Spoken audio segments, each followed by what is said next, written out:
বন্ধুরা রোদ দেখছেন বাবা, মানুষ ভাজা হয়ে যাবে। এখন কটা বাজে? 10:30 বাজে। এত রোদ্দুর। আর জামা কাপড়গুলো একটু উল্টিয়ে দিই, মানে দরকার থাকলে বাইরে বেরোন, নাহলে কোনো বেরাবার ধরে বাড়ি থেকে বেরাবারই দরকার নেই।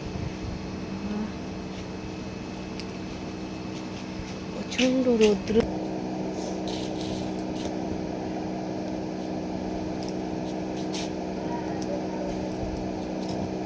মোটা মোটা জিনিস তো একটু না উল্টে দিলে রোদ আছে, চট করে শুকনা হয়ে যাবে।